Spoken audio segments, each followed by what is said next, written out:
Bom, vamos falar um pouquinho sobre câncer? Perfeitamente. É um dos meus assuntos favoritos. Lair, câncer é doença ou não é doença?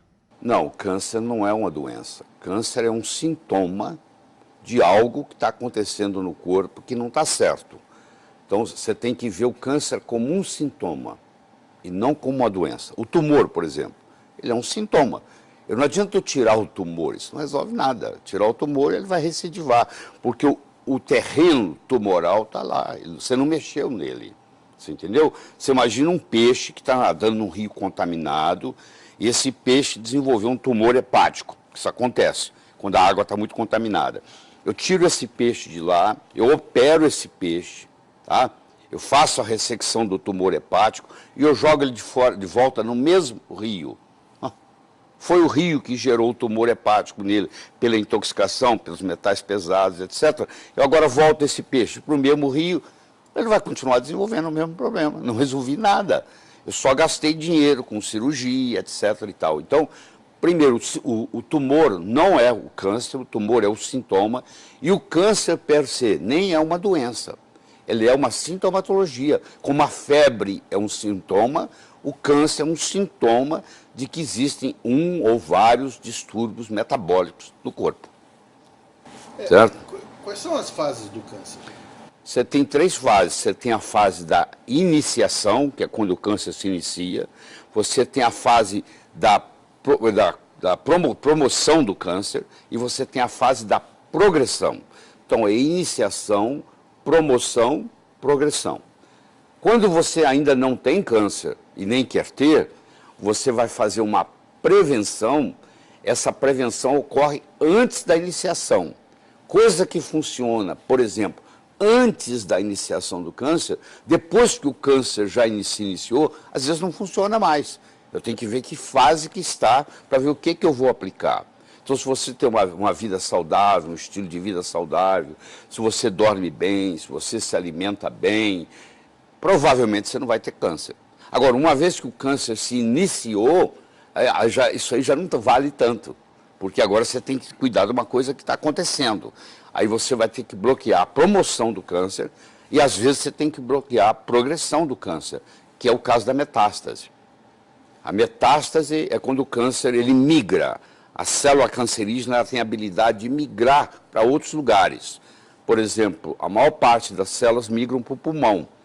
É o lugar onde tem mais metástases no câncer, no pulmão. E é fácil você entender porque todo o sangue passa pelo pulmão. Então, a maioria das metástases é para o pulmão. Se bem que existem cânceres que têm especificidade. Por exemplo, o câncer de mama e o câncer de próstata, eles gostam de fazer metástase para osso. Tá? Fazem para pulmão também, mas tem preferência, como se fosse uma atração. Tem até hoje substâncias químicas que eles estudam, e é como se o osso chamasse o câncer de mama, é como se o osso chamasse o câncer de próstata, entendeu? Tem uma certa preferência, mas para ter uma metástase, para uma célula migrar para outro lugar, e lá ela formar um outro tumor, que é o tumor metastático, isso requer uma série de requisitos, que se não estiverem presentes, vou dar um exemplo para você. Se não houver uma angiogênese, porque a célula, ela migrou, para ela crescer e formar uma população, formar um tumor metastático, ela precisa de sangue, ela precisa de se nutrir também. E para ela se nutrir tem que ter vasos. Só que lá não tinha vaso, ele chegou lá sem vaso. Então o próprio câncer desenvolve a sua própria vasculatura. Isso chama angiogênese. De que parte da célula que vem o câncer? O câncer, por incrível que pareça, vem do citoplasma. Eu sei que muita gente que está me assistindo está achando isso um absurdo, mas eles têm experimentos fazendo transferência nuclear. O que é isso? Eu pego uma célula saudável e pego uma célula cancerígena. Se eu pegar o núcleo da célula cancerígena, transferir para a célula saudável, não tem câncer. Se eu pegar o núcleo da célula saudável, transferir para a célula cancerígena, tirar o núcleo da célula cancerígena e trazer um núcleo normal, essa célula que vai desenvolver é cancerígena. Então, o câncer é uma manifestação citoplasmática. E isso vai contra tudo que se entende de câncer até hoje. Isso faz uma diferença enorme, porque a nossa abordagem, que a gente ensina para os alunos, é que o câncer é uma doença metabólica. Ele não é uma doença genética. Existe uma instabilidade do genoma? Existe uma instabilidade do genoma, causada pelo processo mitocondrial. Otto Warburg, em 1931, ganhou o Prêmio Nobel de Medicina, e ele ganhou de novo em 1944, só que na época o Hitler não deixou ele receber. Ele era um judeu alemão, e o Hitler respeitava ele muito, porque o Hitler tinha uma fobia que teria câncer, e como ele era a maior autoridade em câncer na Europa na época, ninguém incomodava ele, apesar de ele ser um médico judeu. E ele ganhou, em 1931, ele ganhou o Prêmio Nobel de Medicina, porque ele descobriu que o câncer era uma doença metabólica.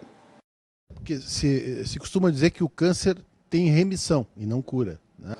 Então, o câncer, na hora que a determinação pela oncologia de cura é quando você tem um câncer, você trata esse câncer e nos próximos 5 anos ele não volta. Aí a oncologia diz, esse paciente está curado. Se ele voltar com 5 anos e 1 dia, aí eles não chamam isso, eles chamam esse câncer de curado, que é uma piada, pô. O câncer, na realidade, ele pode não curar nunca. Ele pode ser crônico e ele pode ter remissão com 20 anos.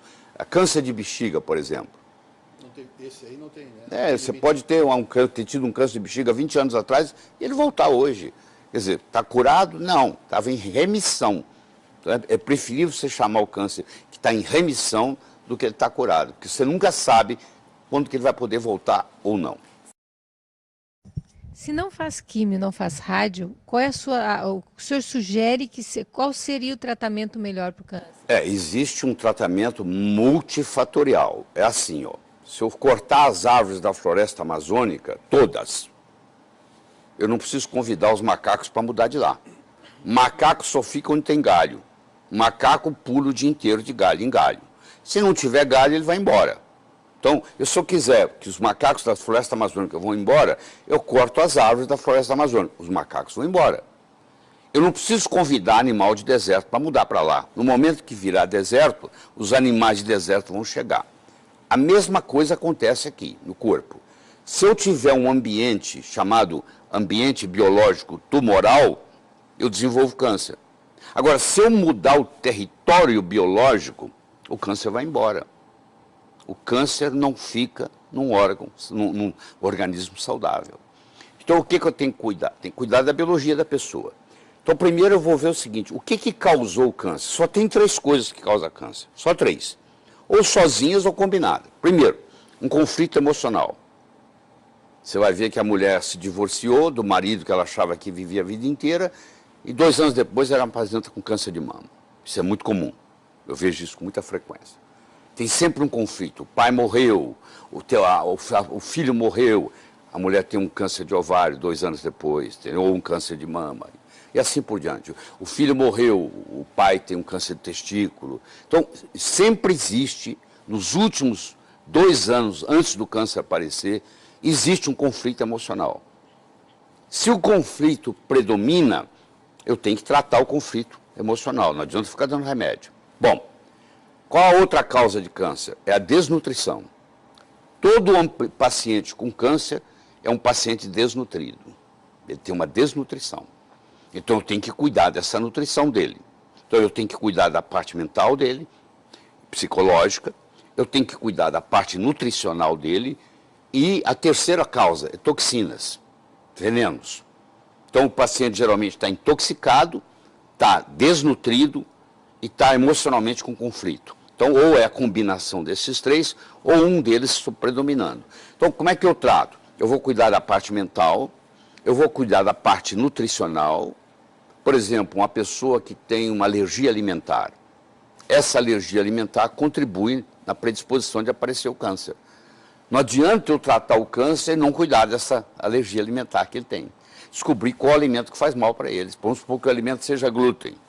Vamos supor que o alimento seja leite. Então eu vou ter que tirar o glúten, eu vou ter que tirar o leite, eu vou ter que tirar os 2. Se eu continuar dando glúten e leite, não adianta. A célula cancerígena, ela se alimenta de duas coisas, só duas coisas. Ou ela ingere glicose, ou ela ingere glutamina. A glutamina é mais para os cânceres de origem hematopoéticas, linfomas, leucemias. Para quem está nos assistindo e não sabe o que é glutamina, por exemplo, a gente pode dar alguns exemplos? Tá, pô, a glutamina é um aminoácido, tá? Que vai formar o GABA no cérebro.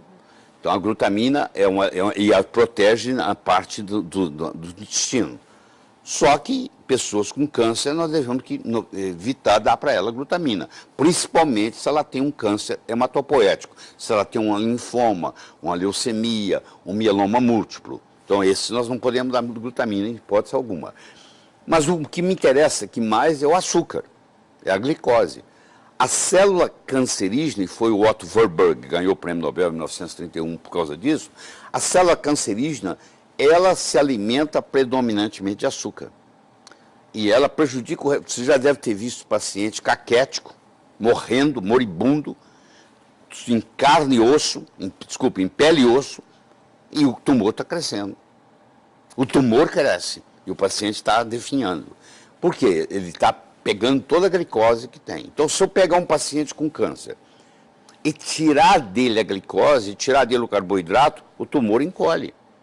Mas qual a conduta hoje? Vai no médico, o médico fala, ó, você vai fazer quimioterapia. Doutor, e a alimentação? Ah, fica à vontade. Se fosse você, tomava até sorvete. Pode, vai lá no shopping, toma sorvete, aproveita. Quer dizer, se eu agora estou fazendo quimioterapia, que já não tem uma eficácia muito boa, a eficácia é pífia, eu posso discutir isso depois com vocês. Ah, e eu ainda vou para o shopping tomar sorvete, que é açúcar puro, então eu tô alimentando diariamente o meu câncer se eu estou tomando sorvete diariamente. Agora, se eu arrumo uma dieta chamada cetogênica, onde o carboidrato é quase zero, o meu câncer regride. Então, o Dr. Thomas Seyfried, que é hoje uma das grandes autoridades do mundo em dieta cetogênica, ele pega pacientes com câncer, ele põe os pacientes em dieta cetogênica e os tumores vão encolhendo.